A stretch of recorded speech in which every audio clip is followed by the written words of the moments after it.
Today we're going to talk about borderline personality disorder, or BPD, and its connection to emotional neglect.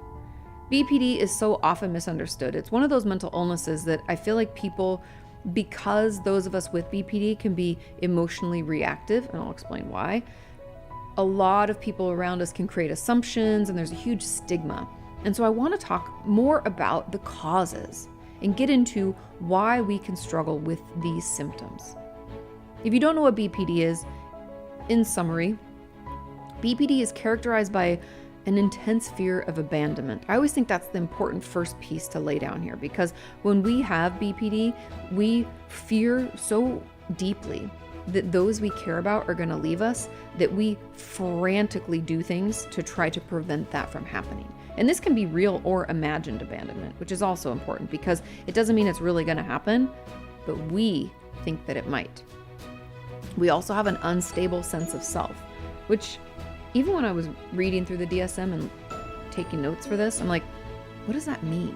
Right? They use a lot of terms without really defining what it means. But an unstable sense of self essentially is like, I'm not sure who I am. It changes day to day, maybe moment to moment. I can also look out to other people and try to have them tell me who I am. We can also be incredibly impulsive, which is tied really to our emotional volatility. Our emotions kind of go up and down. And when I say up and down, this is not like bipolar disorder. Bipolar disorder has up and downs in weeks or even in the year. We might have one manic episode a year. In BPD, we can have mood up and downs minute to minute, hour to hour. It's like very quick.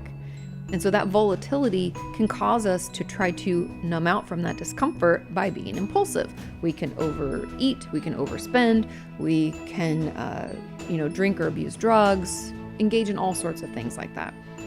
And the final kind of big piece of this is that we can struggle with dissociation, and we can have recurrent or maybe even chronic thoughts of suicide. Ooh, and I almost forgot. We can have fits of what feels like uncontrollable anger and rage. Okay? So that's what BPD is in a nutshell.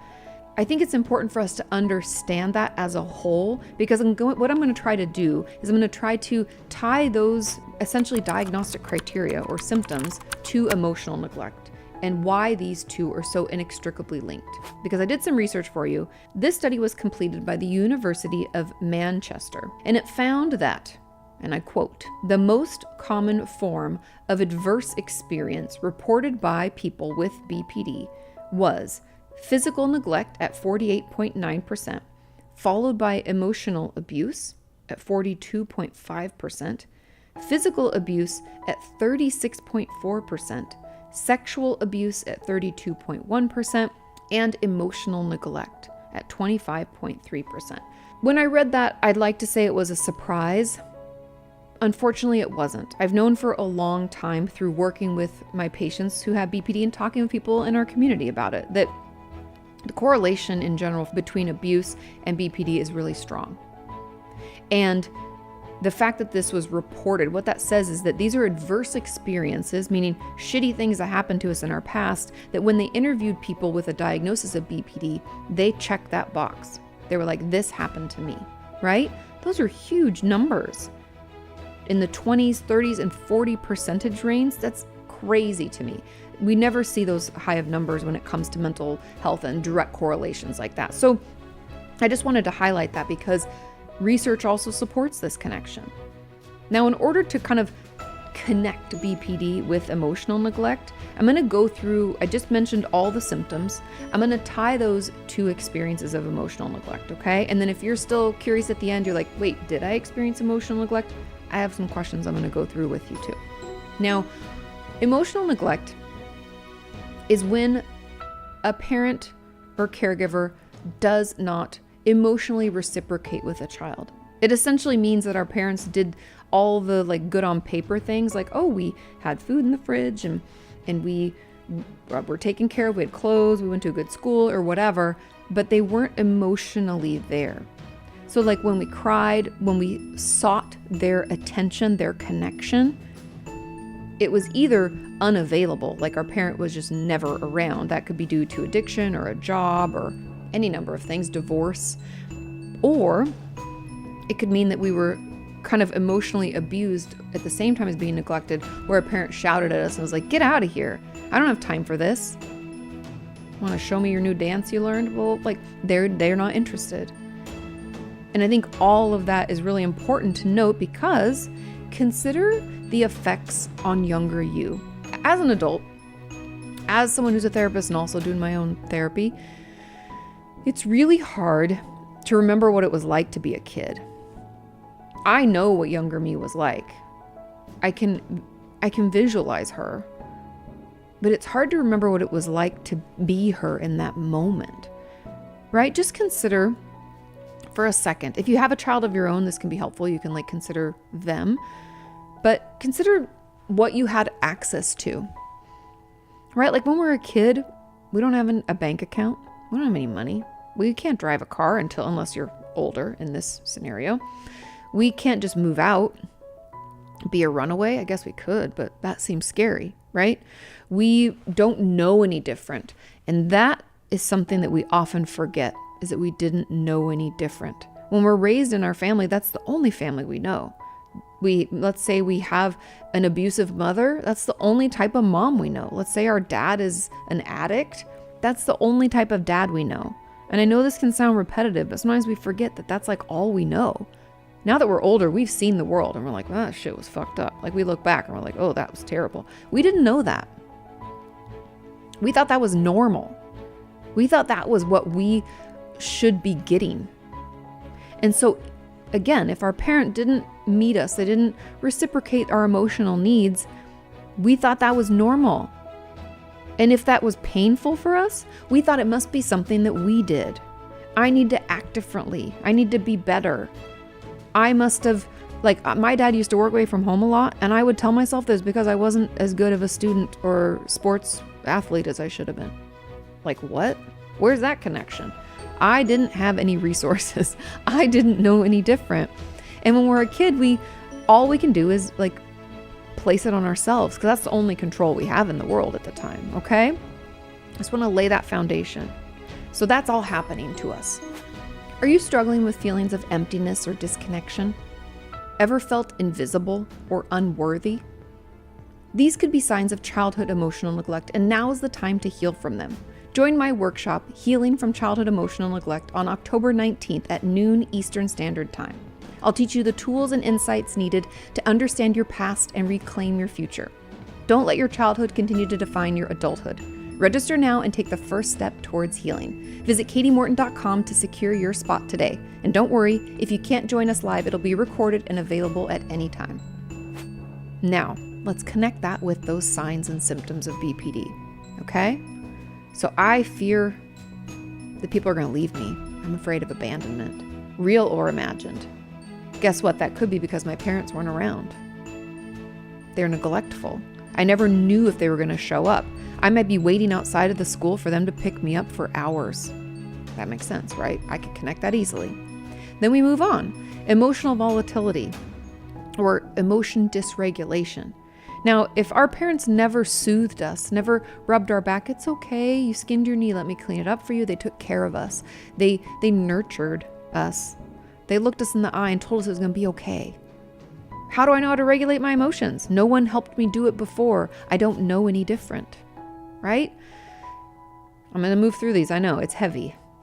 I'm sorry, but it's painful. And that's why we're reacting this way. I think sometimes it helps for us to like understand where our signs and symptoms come from, because otherwise we just assume it's us and it just compounds the shame, right? We're like, oh, I'm so broken. Something's so wrong with me. This is your foundation. This is why.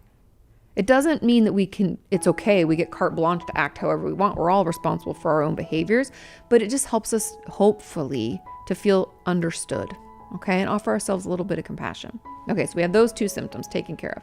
Let's move into this feeling of emptiness, because that's a big thing that people don't talk enough about when it comes to BPD, that we just feel very void. I wonder why that would be.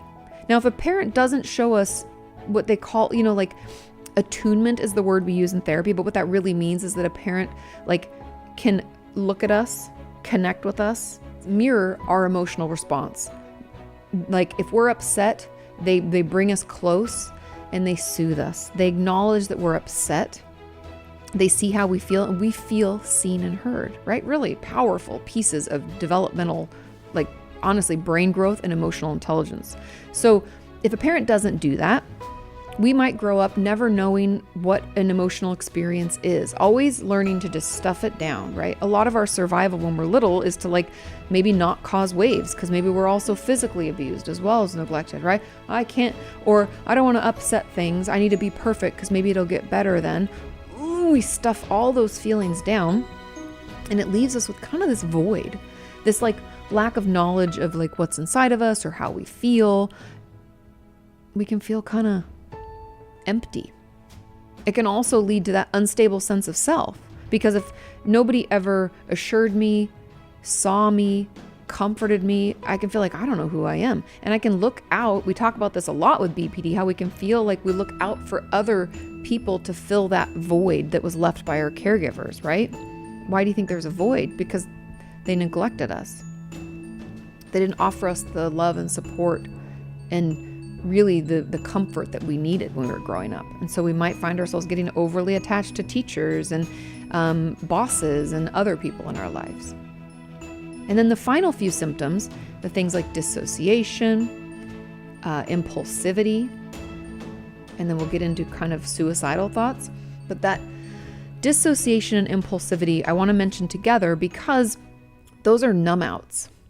And if we feel all of these things so intensely, but we didn't think it was okay to feel them, and nobody ever supported us or comforted us through it, we felt completely left out in the cold, then we're gonna find ways to numb. So we can be impulsive, just to feel something. I've had so many patients tell me, because we feel so numb or empty, I just drove like a maniac just to feel something. Like one of my patients years ago used to do this thing where every so often she would like get drunk at a bar by herself, which I would always tell her, please bring a friend or please don't do this. And then she'd go home with some random person. And it was very dangerous and it scared me every time. And she was like, but I just felt something. It felt risky. It felt exciting. Otherwise, I just don't feel anything. And so we can engage in that type of behavior. We can overspend. Ooh, I'm getting new things. We can binge eat. Oh, I feel so full, I can't feel anything else. We can find ourselves overusing drugs and alcohol. We can engage in risky behaviors like driving fast and, engaging in risky sexual behaviors. All of that either to numb out or to finally feel something. And if it gets overwhelming, we dissociate. And that's another way to kind of cope, right? And I know this might sound convoluted, but hopefully you feel like I'm lining it up clearly, because that final piece of chronic suicidality is that when our parents don't emotionally support us in the way that we need. If we were told that we were overly sensitive, that we're too much, you're always crying, you're always upset, like we could have been emotionally abused that way, like essentially bullied by our own family. If we feel that all the time and we don't really know who we are, and we always are assuming people are going to leave us because they always have, and we just struggle to feel anything, it can make it hard to keep hope alive. And for any of you who don't know, suicidality comes out of a lack of hope and when we don't feel empowered to change. But what I hope you hear through this video, and I'll get into more details of it, is that understanding this connection not only helps us hopefully feel more understood, but it also gives us a path forward. When we receive a diagnosis of BPD, it can feel like, now what? What do I do? Okay, I have this. Thanks, right? It can feel, and then we can go online and there's all these shitty videos with stigmatizing misinformation, and we can feel even more hopeless and more helpless. And my goal of this video is to help you understand that these could be some of the causes, right? I mentioned a lot in that research, but the one we're talking about today is emotional neglect. If we think that's what's happened to us, right? If we find some of the signs and symptoms and the behaviors I described, we're like, yes, that's me, then we can see a path forward. And that's a much better position to put ourselves in. That's an empowered position. That, dare I say, is a hopeful position. And so if we know that emotional neglect is what we're struggling with, then we can work to heal it. And I did some more research. I looked into what types of therapy are the most beneficial, time and time again, when it comes to BPD. I know I just talked about emotional neglect, but remember they're tied together. And other than my favorite, which is dialectical behavior therapy, there were others that they mentioned that I was not aware of. And they talked about mentalization-based treatment, or MBT, transference-focused psychotherapy, TFP, and schema-focused therapy, SFT. Those are also ones that they found to be incredibly helpful when we find ourselves struggling with the symptoms of BPD. I also personally find attachment-based therapies to be helpful. And I mention all of this to hopefully help you see that it can get better.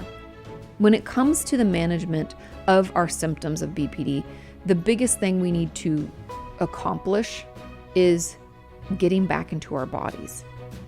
And that can be really difficult, really uncomfortable. I've heard from some of you recently, as a random side note, that ice baths have been really helpful. Now, you don't need a fancy thing outside. I mean, you could totally do that.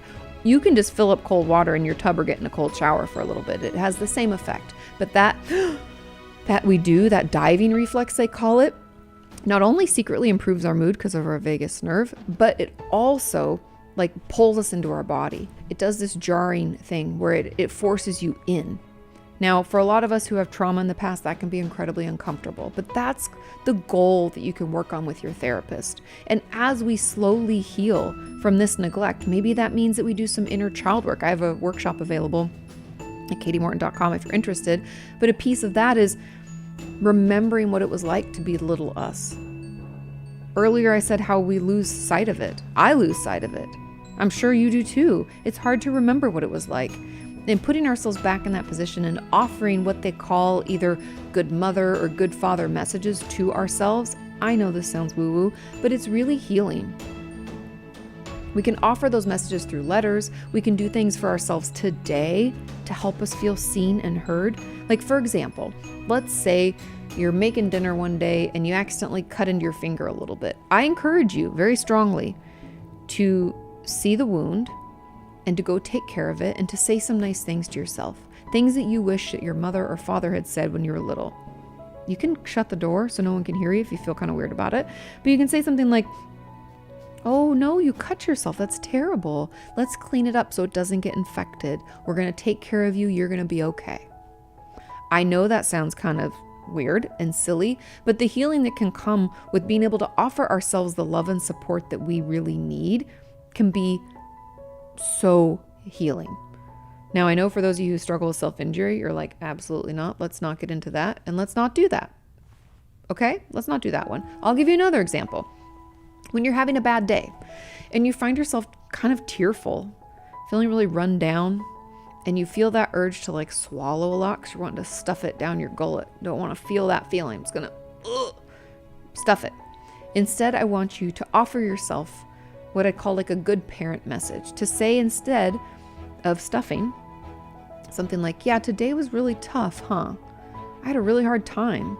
My boss is sometimes a jerk, and it was stressful. I have a lot of work. It's okay to feel sad sometimes." And just offer yourself that kind of soft conversation. Again, I know this sounds kind of woo-woo, but I wouldn't tell you if I didn't think it worked and if I haven't tried some of the things on my own and know that it works. So find some ways to incorporate some of these good parent messages into your daily life so that we can slowly heal that wound. Because we know, not only through research, but also through my experience, and I'm sure through yours, that there is this direct correlation between borderline personality disorder and emotional neglect. And in order to heal that wound, to recover from emotional neglect, we have to offer ourselves the things we weren't offered before. We have to kind of undo that neglect.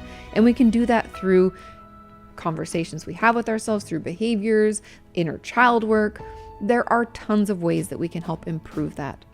But that's a great way to get started today. And I'd love it if you have any other ideas or things you felt like I left out. Let me know in those comments down below. And I'm happy to do other correlations between BPD and other things. Like I said, when I was reading that research article, there were, I think, 5 other causes. I'm happy to walk through those as well. But I think it's important for all of us to understand where our symptoms come from, because that's such a better place to be. That's so much more empowering than being like, well, I have this diagnosis. Now what do I do with it, right?